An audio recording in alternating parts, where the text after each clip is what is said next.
Bom dia, hoje a gente vai entrevistar o Marcos Falcone e o professor Ivan, que eles são duas figuras muito importantes aqui na Equacional, e a gente queria saber um pouco mais da história e de como essa empresa surgiu e trabalha muito bem até hoje. A primeira pergunta que eu gostaria de fazer para vocês é justamente como que nasceu a Equacional? Quem foram os fundadores e qual foi a motivação inicial? Bom dia a todos.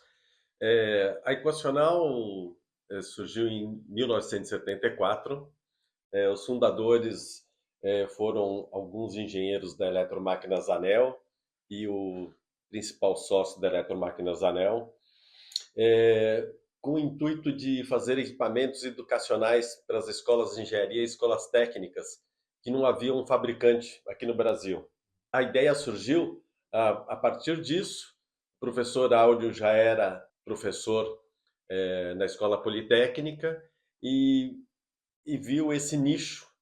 E sim, até como teve a falta disso, né? Não tinha fabricante e surgiu a ideia. E junto com alguns colegas que trabalhavam com ele e o chefe dele, resolveram fundar a Equacional. Esse nome equacional, ele tem algum significado específico? Como que surgiu? Sim, a Equacional, quando fundou, ela tinha o nome de Equacional Indústria e Comércio de Equipamentos Educacionais. E a relação de, né, engenharia, tanto que o símbolo é num papel milimetrado, alguma coisa que é bastante familiar para quem fez o curso de exatas e de engenharia, é, até uns bons anos atrás, né? Se usava bastante isso, e a relação de educação e de equação, e acabou surgindo o nome equacional. Que tem a ver com a motivação inicial da empresa de Sim, criar material para as universidades. equipamentos educacionais, Aham. isso. Além disso, quais foram os principais marcos na trajetória da empresa? Bom, o Ivan participou disso muito mais proximamente, que ele foi estagiário na Eletromáquinas Anel, e quando a Eletromáquinas Anel fechou em, entre 80 e 81, ele veio como engenheiro para a Equacional. É, Essa parte de 80 foi um período da hiperinflação, já foi um período, foi uma das primeiras crises do período recente aqui do Brasil, né? É, Foi a década perdida, né? Os anos 80 são considerados a década perdida. Então, o problema econômico foi grave naquela época, né? e justamente como algumas empresas fecharam, a Equacional resolveu passar a atuar no nicho industrial, porque houve essa, né, abriu essa brecha no mercado. E apesar de ser um período de crise, os sócios e as pessoas que trabalhavam aqui tiveram a coragem de ingressar a esse novo mercado. Teve outros marcos importantes. No final da década de 90, teve os tigres asiáticos, que foi um período difícil para todos aqui, inclusive, né? A bolha imobiliária entre 2007 e 2008 e a última crise, 2015 e 2016, a gente passou por muita dificuldade. Mas nem por isso deixou de investir em tecnologia, se dedicar à empresa. E a gente vem num processo de recuperação de lá para cá, e graças a Deus a gente tem conseguido dar continuidade e tem feito alguns investimentos para melhorar a empresa. Não esqueceu que eu não colo, né? Ah, foi Nos anos difícil. 90. É A verdade. maioria aqui nem era nascida, mas nós Nossa. passamos por uma fase, não só nós, né? O Brasil inteiro, né? Passou por uma fase muito difícil, né?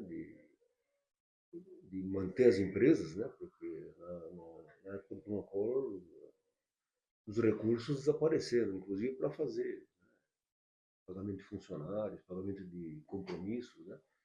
E apesar dessa dificuldade, a gente teve resiliência suficiente para conseguir passar esse período, um período em que muitas empresas fecharam, inclusive.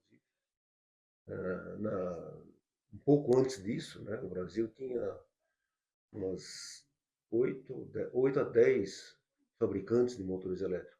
Né? Tinha Arno, tinha Bardella, a Anel fechou antes, mas tinha Motores Brasil, tinha Buffalo, uma porção de empresas que fabricavam motores elétricos.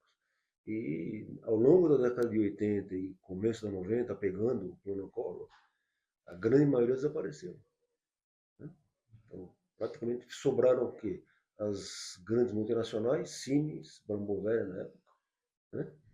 A WEG, que é uma empresa que está lá em Jaraguá do Sul, né, em Santa Catarina, se estabeleceu nesse momento, né, aproveitando o vácuo da saída das grandes multinacionais. Né, e na área de especiais, nós continuamos, né, conseguindo, né, manter a atividade, apesar das dificuldades. Então, sobrevivemos, né? Então, estamos aí até hoje. Né?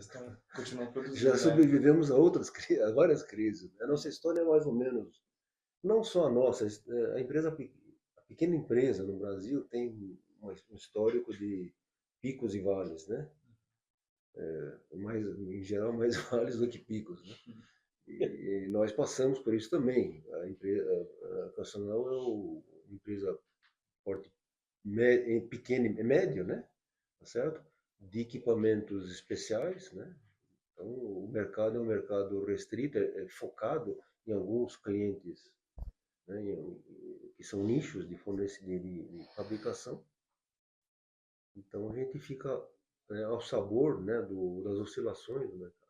Quando se avizinha qualquer crise, né, os investimentos despencam, né?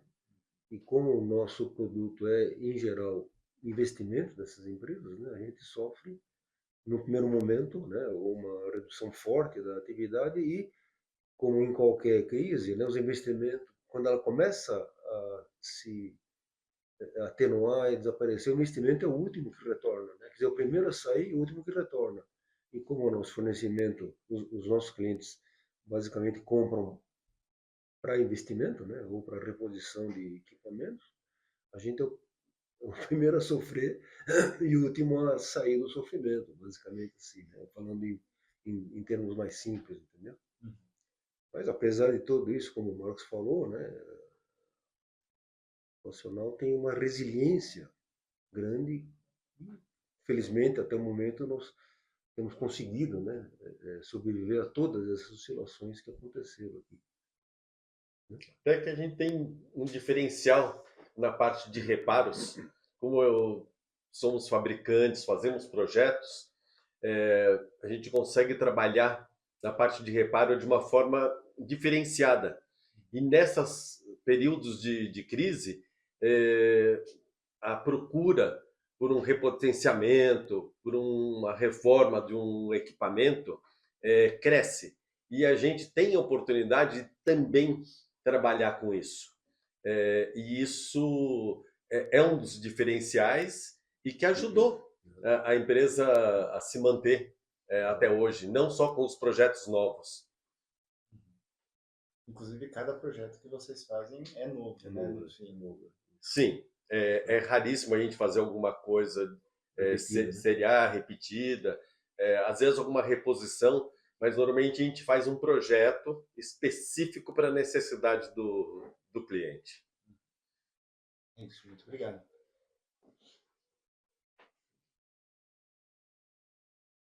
Ok, então vou começar. Atualmente, quais são os principais produtos que tem na linha de produção aqui da Equacional? Tem motores, geradores? São motores, né?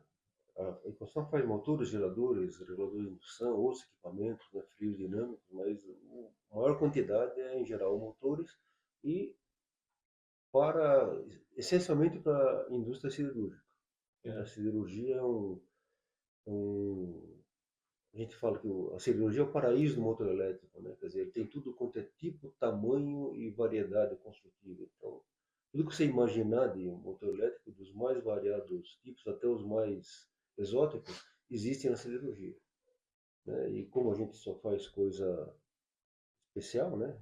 Algumas até exóticas, né? É o nosso principal mercado, né? O principal cliente nosso. Tem na área metalúrgica tem a gente atua bastante também de maneira geral, mas uma ênfase especial, né, na siderurgia. Entendeu? Esse ponto acho que já respondeu também mais ou menos, mas qual que é a principal diferença que a Equacional traz para o mercado, assim, em relação aos outros concorrentes ou às outras empresas similares? Bom, é o fato de ser fabricante de máquinas especiais, né? Porque os fabricantes, digamos, mais tradicionais, eles têm uma fabricação seriada, né, de uma linha de produtos, especialmente hoje em dia motores de indução, basicamente, né, que atendem, digamos, a grande parte da necessidade industrial, mas as aplicações mais específicas, elas exigem, né, um projeto específico, um projeto diferenciado, características especiais e então a gente com essa é a nossa justamente a nossa atividade, né, é que a gente acaba né, tendo esse diferencial, né, de ter a capacidade, né, de projetar, construir, aplicar, né, as máquinas com essas características diferenciadas. E, Né? bom, durante a visita nós vimos algumas coisas bem recentes, como a cortadora laser. Queria saber mais sobre essas novas tecnologias que foram incluídas à Equacional. Bom, do ponto de vista fabril, né, algumas atividades hoje em dia contam com recursos mais modernos e mais eficientes, né, de produção. Uhum. Especificamente o que você comentou, né, a parte de estamparia, que faz o núcleo magnético das máquinas, é um ponto-chave de um fabricante de máquinas elétricas. E até então a gente utilizava de estamparia convencional, que tem uma série de problemas, né? Já é uma tecnologia estabelecida, dominada, mas ela é onerosa, né? Tem que fazer as ferramentas, né? Tem uma incidência de mão de obra mais intensiva, né? E o advento dessas tecnologias de corte de materiais, né? E mais recentemente do corte a laser, né? Veio ajudar muito aí, porque agiliza o processo, permite uma variedade muito maior de geometrias, de perfis, coisa que com a estamparia se torna muito caro. Então, essa é uma dos pontos importantes aí, né, da atividade, né. As máquinas de comando numérico também, né, se vocês andarem pela fábrica, vocês viram que grande parte das máquinas nossas são convencionais, as máquinas operatrizes, né, torno, modeladora, né, as fresas são máquinas mecânicas, né, mais tradicionais e tem um centro de usinagem, né, que se diferencia das demais porque é muito mais rápido, muito mais eficiente, muito mais preciso, né? Então essas são tecnologias relativamente recentes, né, que estão colaborando para otimizar os processos fabris. Né? E nos surpreendeu, inclusive, a cortadora laser, a economia de material que a gente já esperava, a economia na parte de ferramenta, né, poder otimizar o projeto, trabalhar com mais perfil, e a gente nos surpreendeu também com a economia de material. As perdas com os materiais diminuíram. Isso, afinal de contas, é uma das coisas que toda a indústria busca, reduzir as perdas, não só para melhorar o resultado, mas uma questão né, do nosso planeta, né? Você economizar recursos, fazer com menor quantidade de recurso possível, né? E, bom, só entrando agora, mudando um pouco aqui nessa página de cortadora laser, comentaram que existe um treinamento oferecido para os operadores. Esse treinamento é feito pela Equacional? Quem opera? Na verdade, as atividades nas máquinas, na parte mecânica, né? De maneira geral, a gente contrata um pessoal que já tem uma formação, obtida em Senai ou de outras empresas, né?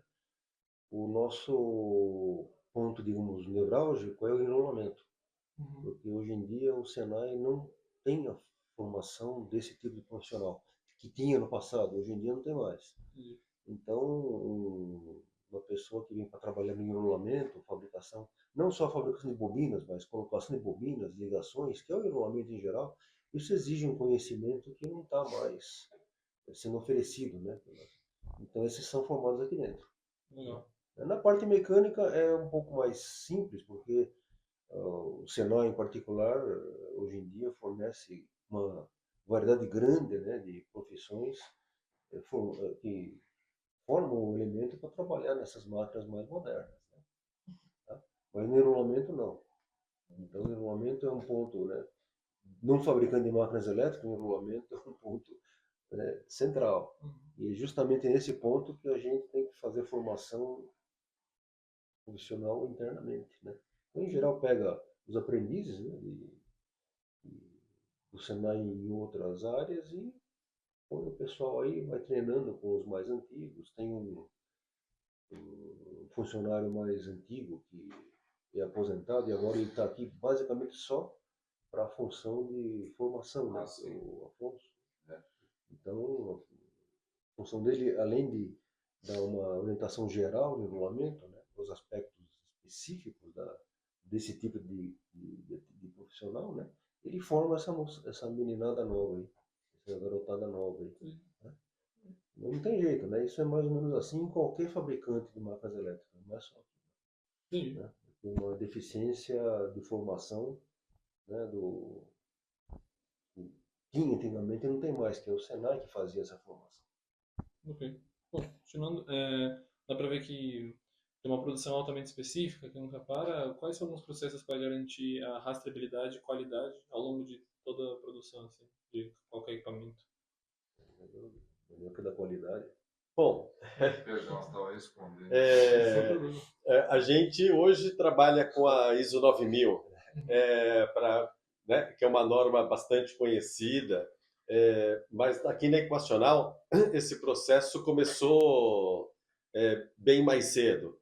Como a formação da Equacional veio a partir de engenheiros e já tinha uma relação com a universidade, aqui foram feitos muitos projetos novos. E entre eles, o projeto do submarino nuclear da CTMSP, que é um centro de tecnologia da Marinha que tem em São Paulo, na USP. Eles fizeram um investimento para nós fornecermos a eles da implantação de uma norma técnica chamada CENEM, que é para quem fornece para o nuclear, né? CENEM Conselho Nacional de Energia Nuclear. de energia, isso. E tem uma norma para os fornecedores. É uma norma que exige o controle e uma qualidade física além do controle. Esta parte atual da ISO, o Daniel tem trabalhado mais diretamente. Ele podia complementar o assunto. Bom, desde que eu entrei aqui em 2006, uma das coisas que eu precisei fazer parte foi a gestão da qualidade, né? E aí a própria norma ISO 9001 passou por revisões, com algumas coisas novas, recentes aí, mas no fundo não mudou muito no seguinte aspecto. A empresa já tinha uma certa rotina, né? Pelo que, quando eu entrei, me foi passado. Já havia uma preocupação com qualidade e houve, então, uma adequação para os requisitos da norma, que dizia respeito à gestão documental, você precisa registrar as coisas, o que importa mais, você mesmo, né? A organização elenca os processos principais e o que ela precisa registrar, né? E como é que ela faz o controle do processo, por exemplo, calibração de instrumentos, isso também tá dentro, não mudou dentro das revisões da norma, né? E acaba envolvendo quase tudo que os temas que as perguntas abordaram, como competência dos funcionários, né? Registro de análise crítica das necessidades do cliente, por exemplo, quando você vai fechar um pedido, como é que a gente analisa a viabilidade dentro da nossa capacidade, né? A gente consegue fazer? Não, a questão não é tanto por quanto vai fazer, consegue fazer?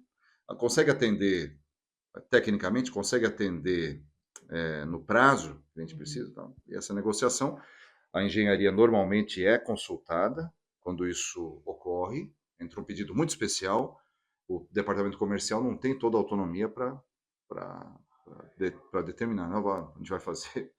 Então, isso também envolve um certo registro de análise crítica que é cercado pela norma, né? E depois, quando entra o pedido, obviamente, dentro do processo de aquisição, de compras, quais materiais são impactantes para nós? São esses. Então, para esse, a gente vai requerer certificados e tal, e tal. Mas sempre parte da empresa, né? E aí, a empresa conhecendo melhor a si mesma, né, consegue estabelecer um processo de gestão de qualidade. O que é difícil hoje é conseguir isso numa empresa que tem um número de processos, né, considerável. Então, um consultor de qualidade que trabalha aqui, ele falou isso para nós. A Equacional tem muito mais processos do que uma empresa que é 10 vezes maior do que ela, né? Então, a quantidade de processos, de variáveis, e aí para você conseguir também ter as pessoas competentes nos devidos setores, isso é uma dificuldade que a gente tem constantemente. Então, é uma luta diária, né? Mas, na medida do possível, a gente tem tentado, né, seguir a- o moto da qualidade sempre é um só, é melhoria contínua, ainda que seja um pouquinho às vezes, mas eu diria no geral seria isso, né? Desde a entrada do pedido até a saída dele, a garantia da qualidade e do controle do processo, né? Até o teste final. E depois também, obviamente, entra a questão do pós-venda, de garantia, né? Assistência posterior, se envolver comissionamento de máquina, esse tipo de coisa também é coberto, né, na gestão da qualidade. Tá? Nada dessa parte é um projeto particularmente desafiador. Qual foi e por quê? Acho que o Ivan responde melhor. Bom, eu tenho um. Em 98, o professor Áureo faleceu e eu tive que assumir a empresa. E eu era engenheiro químico, formado há pouco tempo. Eu tive que mudar a minha área, não só da engenharia, eu acabei fazendo curso de administração também. E isso foi uma mudança muito grande, um impacto, né? Eu tinha apenas 31 anos, e a empresa na ocasião tinha mais de 100 funcionários. Foi bastante desafiador. Mas eu acredito que tem outras coisas marcantes que o Ivan gostaria de colocar. Não, o que ele falou é um fato, né? Quer dizer, em 98 nós tivemos Ainda coincidiu com a crise dos tigres asiáticos, né? também, né? Em 98, quer dizer, a partir do momento da ausência do Auro, né, criou um vácuo muito grande aqui, né? Então teve que ser suprido com o que a gente tinha, não tem alternativa, né? Mas o Auro conseguiu, né? Ele tinha esse viés, né, de formar pessoas, né? E a gente mantém esse viés tentando formar as pessoas que vêm atrás da gente, porque a gente um dia não vai estar mais aqui, né? Então a gente sempre forma os sucessores, né? Então isso está bem presente na atividade e na gestão da equacional, né? A formação dos sucessores, né? Nas diversas áreas, né? Para que a empresa tenha continuidade, né? Quer dizer, as pessoas são finitas, né? Mas a nossa ideia é que a empresa não seja finita, infinita é muita ousadia, né? Mas que elas têm uma permanência muito maior do que as pessoas, né? Acho que esse é o viés geral da gestão equacional, né? Manter isso, né? Agora, do ponto de vista de desafios técnicos ou tecnológicos, nós tivemos alguns fornecimentos que de fato desafiaram a nossa capacidade, né? Tanto de projeto quanto de execução, né? Quanto de testes, né? E especialmente nos, na época do. A gente começou, numa certa época nós começamos a fazer geradores para PCH, geradores, né, de potência para nós grande, né? E máquinas de porte grande para nossa capacidade, né? Então nós passamos uma época aí que tínhamos aqui os da geradores de São Maurício, por exemplo, né? Que eram máquinas que estão no limite da nossa capacidade de movimentação. Então, para nós foi um desafio, nós tivemos inclusive que adaptar a fábrica para poder fazer essas máquinas, né? Não sei se vocês repararam ali na frente que tem um fosso. Esse fosso é para poder, ele foi construído, foi uma adaptação para poder montar os núcleos magnéticos e para poder fazer o aquecimento e a secagem dessa máquina depois de pronta.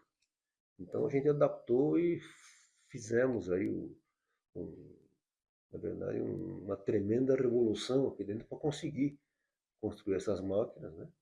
Para nós eram máquinas grandes, eram máquinas de não grandes em potência, grandes em porte para nós, né? São máquinas de potência relativamente pequena, uma rotação muito baixa. Então fica uma máquina de porte muito grande. E essa máquina, no final das contas, ela acabou tendo uma massa total de 22 toneladas e a gente teve que retirar as máquinas de dentro por meio de guindastes, contratados externamente. Foi embora Porque com o rolete para ela sair, né? é, E aí ele depois. foi contratado uma empresa de remoção para poder tirar as máquinas aqui de dentro. Nós conseguimos as partes a gente conseguia manobrar, mas depois que montou a máquina, ela ficou, entre aspas, né, imanobrável. Essa palavra não existe, mas Encalhado. ficou encalhada, exatamente. E a gente teve então que fazer, contratar. Então, do ponto de vista da nossa estrutura, né, foi um grande desafio para nós. E teve alguns outros, mas esse foi talvez o que mais a gente se recorda, porque movimenta tudo aqui dentro. E o insucesso talvez impactaria financeiramente mais do que alguns outros desafios, né? Ah, sim, é.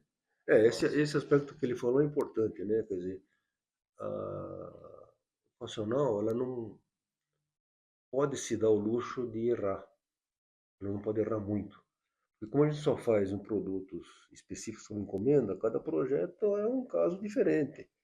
Então é diferente de uma fabricação seriada que você faz um protótipo e aí você pode errar e você realimenta o erro e vai corrigindo e vai refinando e a partir dali, né, depois de um transitório, você entra em regime e faz sempre a mesma coisa, sempre utilizando o aprendizado que você teve, né?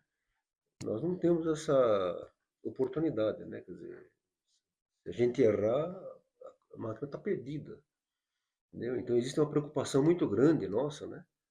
Tanto lá começando na engenharia e depois na produção e nos ensaios, né? E garantir tanto quanto possível que a máquina vai sair sem problemas, né? Porque se sair o problema, o impacto financeiro é muito grande para nós, né? Entendeu? Tá certo. Muito obrigado. Obrigado. Bom, passando então para a seção 4 de impacto no setor no país, queria saber, primeiro, qual que é o papel da Equacional no desenvolvimento do setor de máquinas no Brasil? Bom,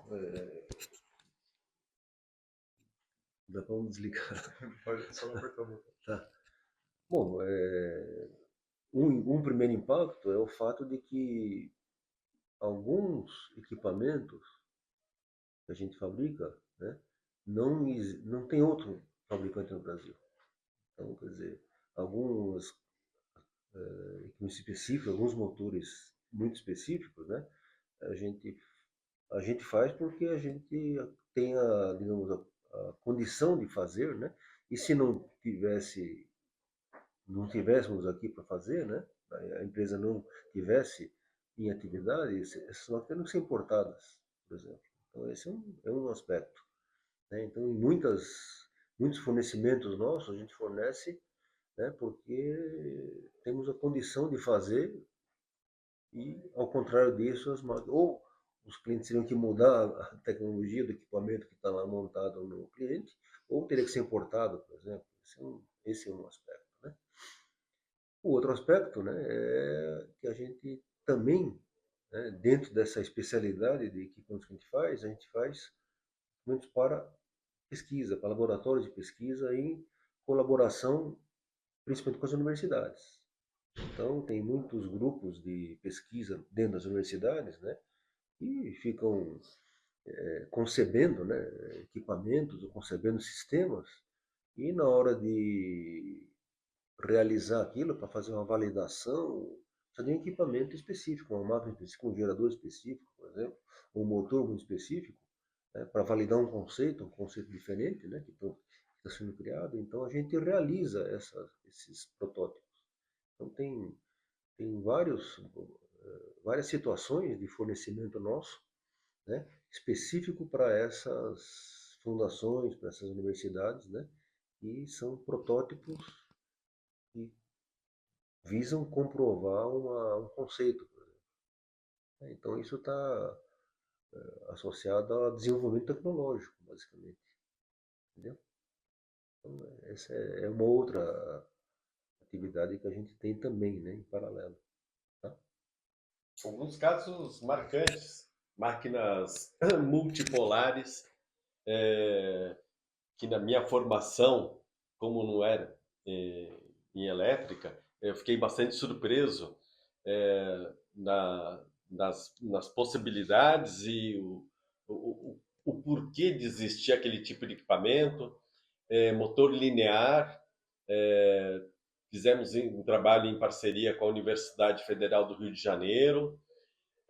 Não só o da Rio de Janeiro foi para o maglev, que é o trem que levita, mas fizemos com a USP e a Federal de Goiás motor linear circular para bombeamento de petróleo, algumas coisas que não existiam nem fora do Brasil, né? Projetos de engenheiros brasileiros que na validação precisava ser realizado, e a Equacional, em parceria, realizou esses trabalhos também.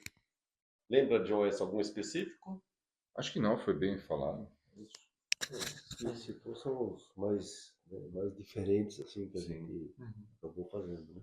E tem os reguladores de tensão de indução, que já há algum tempo a Equacional é o único fabricante no Brasil. Justamente. Quando essas máquinas eram necessárias aqui, eram importadas da França, Alemanha e basicamente só esses dois lugares, isso. E a Equacional também produz isso.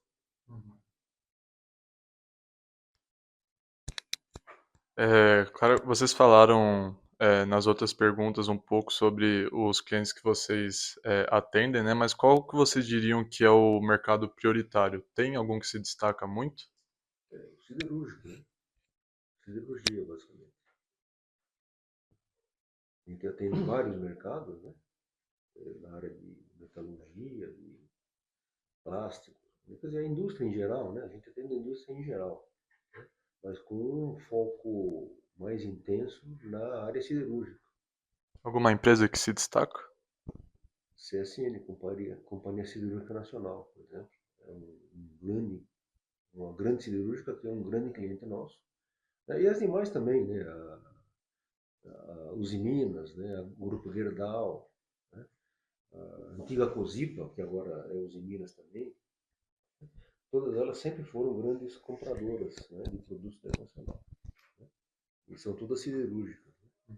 Mas uma em particular, né, por conta da sua importância dentro do nosso portfólio de produtos, é a CSN, Companhia Siderúrgica Nacional. Mineração também a gente atende bastante, né?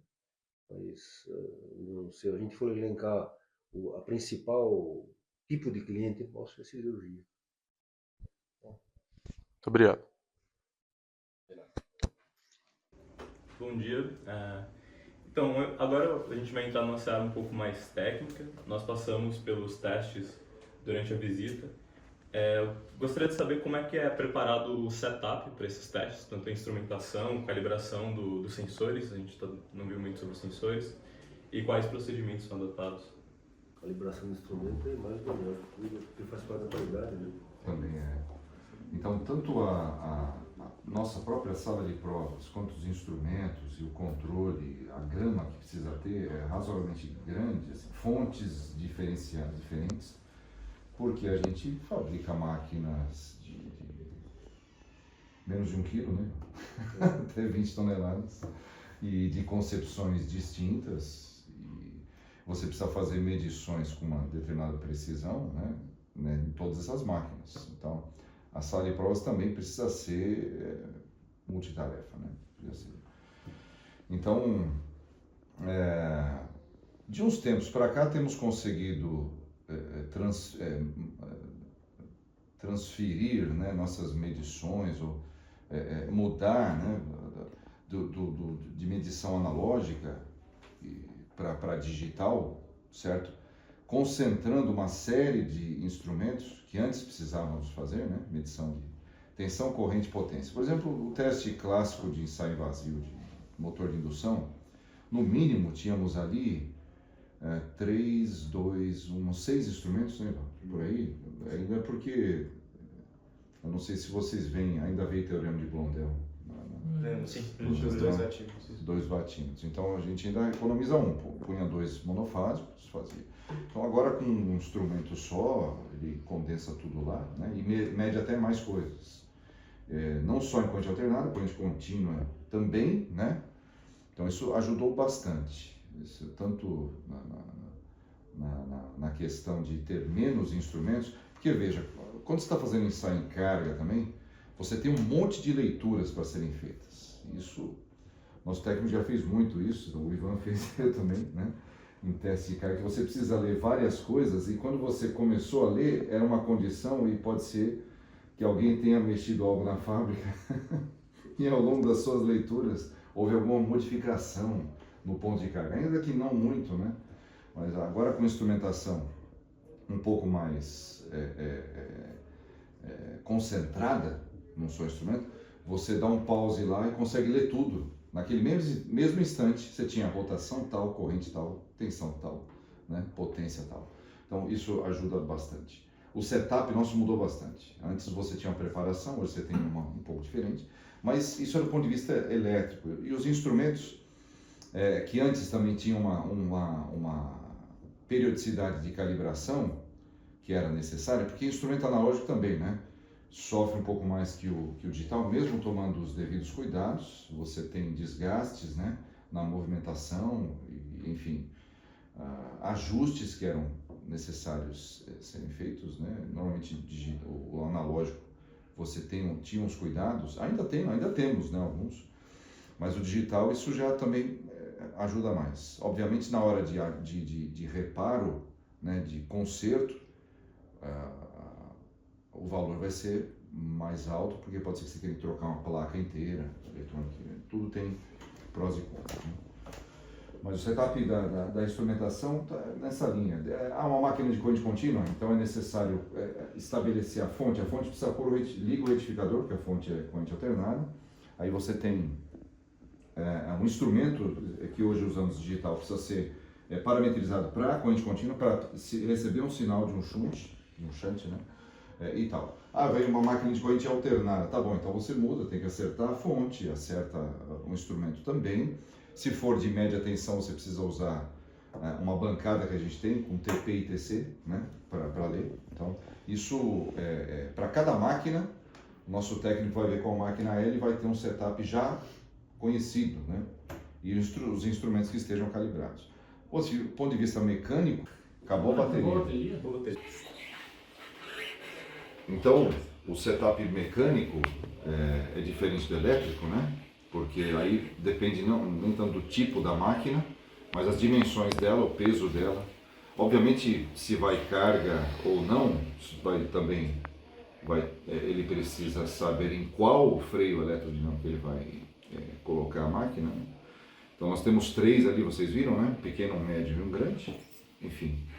E vocês perceberam, e pelo que eu falei também, que também na sala de provas, semelhante a que o professor Chapo falou, do enrolamento, a gente precisa de um treinamento interno. Pode ser que venha, a gente pode contratar um técnico formado em eletrotécnica, técnico em eletrotécnica, mas quando ele chega aqui, vai saber o mínimo, né, do que você vê no colégio técnico, mas os testes, dificilmente é um teste aqui que é tranquilo, a pessoa entra e já começa fazendo, dificilmente, né? Não é que nem um torneiro mecânico, que pode chegar e já começa a pegar um desenho e fazer, né? Aqui não, ele precisa ter um treinamento, né? Então envolve isso também. Bom, então, agora entrando numa parte mais de perspectivas futuras, quais são os projetos e linhas de pesquisa que estão em andamento e que são promissores? Bom, dentro da área de máquinas elétricas, os avanços têm sido historicamente na área de materiais. Porque a concepção da máquina, essencialmente, tem pouca variação, né? Então, conceitualmente nem tem como mudar grande coisa, né? Os conceitos são mais ou menos o mesmo, né? O que tem propiciado o avanço nessa área são os novos materiais, né? E tanto materiais isolantes, principalmente, né? Porque estão associados à temperatura permitida, né? A hora que você desenvolve materiais mais novos que permitem operar em temperaturas mais elevadas, você consegue, nas mesmas máquinas, né, extrair mais potência, porque os materiais resistem a temperaturas maiores. Então esse é um aspecto. Materiais magnéticos também é um aspecto importante, né, na parte dos núcleos. Hoje em dia tem aí uma linha de desenvolvimento de aços, o pessoal chama de aço elétrico, né, os aços elétricos, né, com baixas perdas, né, especialmente em altas frequências, né, que são os motores que são acionados por inversores ou por controladores eletrônicos. De maneira geral, eles operam em frequência bem acima da frequência industrial. Aí exige materiais específicos para isso, né, e tem várias linhas de pesquisa, né, onde se busca, né, materiais, né, que têm maior permeabilidade, né, e menores perdas, notadamente em alta frequência, né? Então, esse desenvolvimento de materiais, né, acompanha, né, a evolução, né, e é uma perspectiva importante, né? Além disso, os materiais compósitos, né, hoje em dia tem núcleos que não são metais puros, né, como o aço silício, por exemplo, para fazer núcleo. Usa a metalurgia do pó e faz os materiais chamados os SMC, né? Soft Magnetic Composite, né? Que são, na verdade, resinas com partículas ferromagnéticas que você pode moldar em qualquer geometria. Isso facilita muito a construção e permite geometrias muito mais otimizadas. Então, também, mas não são materiais que são prontamente disponíveis, são materiais que ainda estão em desenvolvimento, né? Que estão participando, né, dessas novas técnicas construtivas, dessas máquinas mais modernas, onde se objetiva, como eu tinha dito antes, né, uma compactação, uma maior densidade de potência. Então, a máquina tem que ter mais potência com menos peso, menos volume, né, você tem que usar desses recursos de materiais mais evoluídos, mais avançados, né. E, inclusive, além dos materiais isolantes e dos materiais magnéticos para núcleos, né, esses mais modernos, de baixa perda ou de compósitos, né, você tem também a questão dos ímãs permanentes, né, porque quando se fala em compactação na máquina, não tem muito jeito, né, os motores que conseguem atingir maiores potências com menores massas são os materiais as máquinas excitadas por ímãs permanentes.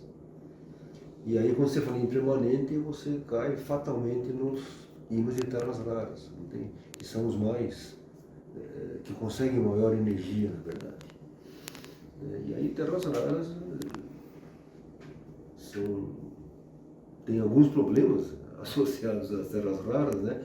Porque o mundo todo atualmente tem uma dependência grande de insumos para fazer esse tipo de ímã, e esses insumos estão na China.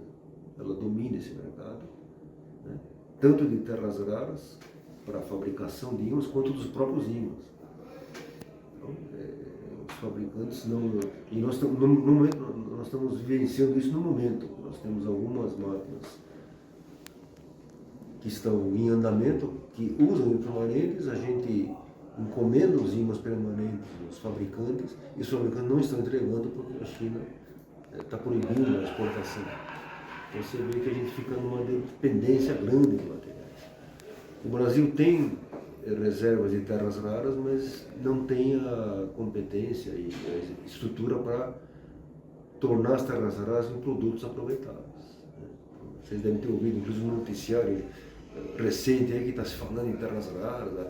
Até o presidente fala nisso, né? Acho que ele nem sabe o que é uma terra rara, mas até o presidente fala nisso, né? Porque surgiu o assunto.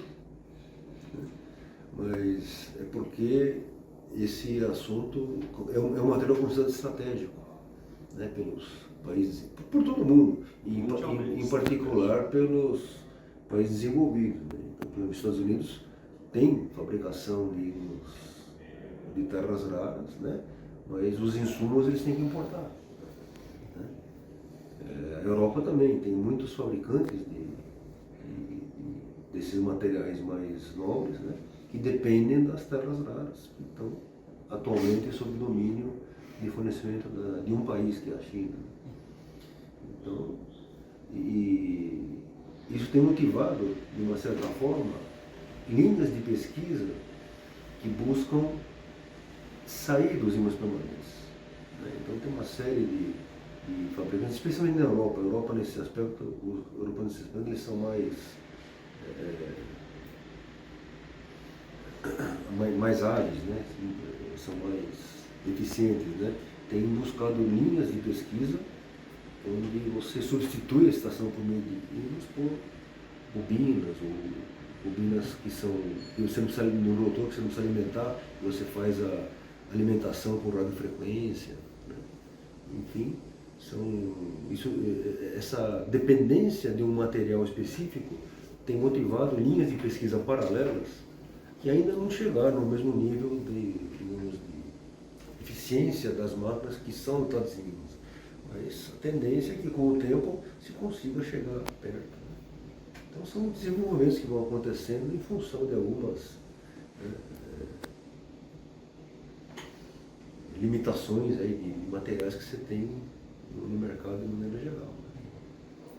E aqui no Brasil, infelizmente, não existem fabricantes de ímãs permanentes. Tinha no passado, houveram no passado algumas empresas que faziam ímãs, não de terras raras, porque na época nem estavam desenvolvidas, né?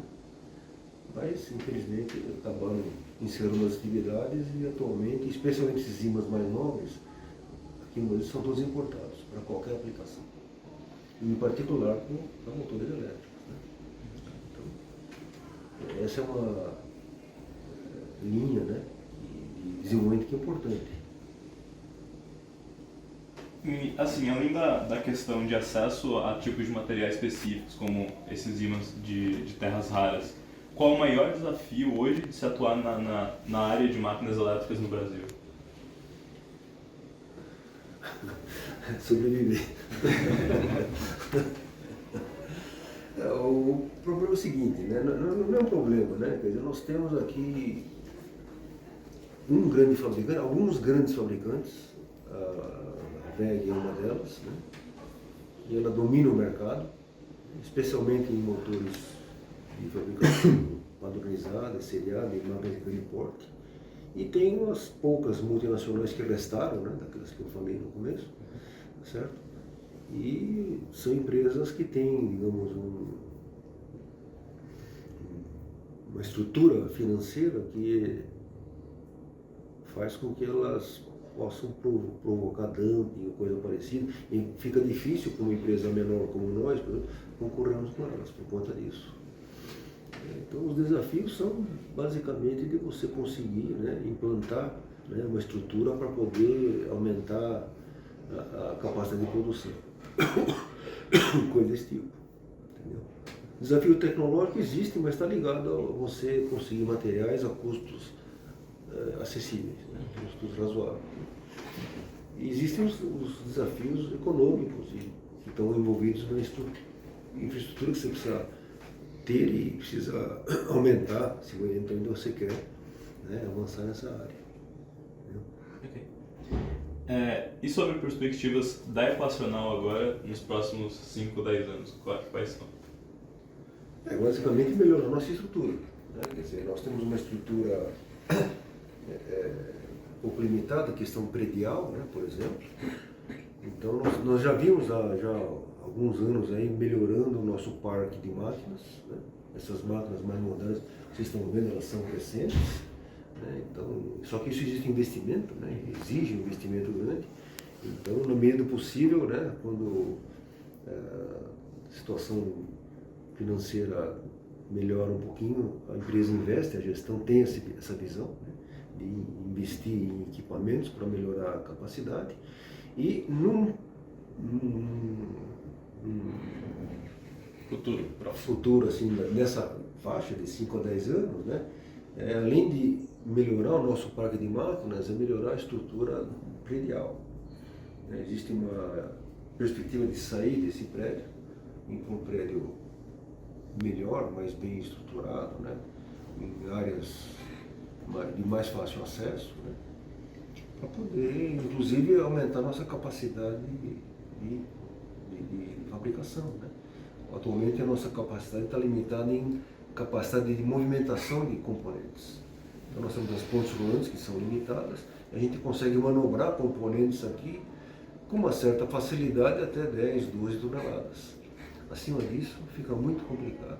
E a gente tem essa intenção de aumentar, né, a nossa capacidade de porte das máquinas, e para isso a gente teria que ter uma estrutura fabril, uma estrutura predial principalmente, com pontes rolantes, né, mas de maior capacidade para poder ampliar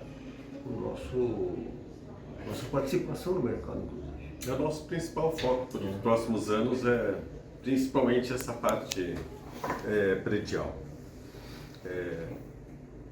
Melhorar a estrutura em questão de altura e de peso da movimentação das peças internas. Capacidade de movimentação. Isso, capacidade de movimentação.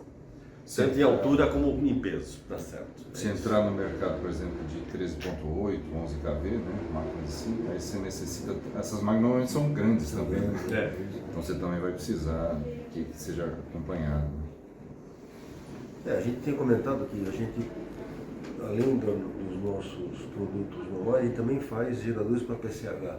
PCH é um mercado no Brasil muito atrativo, né, porque essa questão de energia limpa e tal, né, aproveitamento hidráulico é um dos mais atrativos que tem. Grandes usinas hoje em dia está difícil de você fazer aqui no Brasil, né, por questões ambientais, por questões políticas e tal. Agora, as pequenas centrais hidráulicas, né, elas são bastante interessantes, né, e têm um potencial muito grande. Então, quando você fala em aproveitamento de pequenas centrais, você está falando em máquinas que vão aí até 20, 30 megawatts. Então, em geral, uma PCH, o limite dela é 30 megawatts e você põe lá 3 máquinas de 10, né, ou 4 máquinas de 7,5. Então, são máquinas dessa ordem de potência, né, de 5 a 10 megawatts, que a gente teria condições de fazer se a gente tivesse uma estrutura mais robusta do ponto de vista predial. Então esse é um dos nossos objetivos, inclusive para pegar uma parte desse mercado. E atualmente a gente não consegue pegar uma parte desse mercado porque não temos como atender, e para atender a gente tem limitação física. E para poder atender a gente tem que acabar terceirizando muita coisa, aí o custo nosso não fica competitivo. Então, dentro dessa perspectiva, que motiva inclusive a busca de uma melhoria predial, né, conseguir uma estrutura que nos permita, né, fazer máquinas de maior porte para essa, por exemplo, para essa aplicação. Certo? Bom, muito obrigado por ter disponibilizado o tempo. Isso termina a parte de perguntas. Obrigado. Tá bom, beleza. Obrigado, Não vai desperdiçar o tempo, eu investi o tempo. Essa história de desperdiçar tempo já tive confusão com o aluno, eu estava comentando com ele.